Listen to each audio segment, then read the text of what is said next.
Now 5 into 25 can be written as 135. Now this is your end answer. What is a common mistake that many people do is they try to simplify this in the beginning, which would be 525 plus 5 plus this, which would be 125 plus 25 minus 3.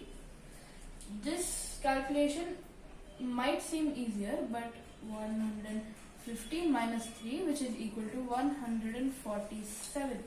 Now as we know, 135 is not equal to 147, therefore you are always supposed to go by the BODMAS rule. Thank you, and that's it for this video.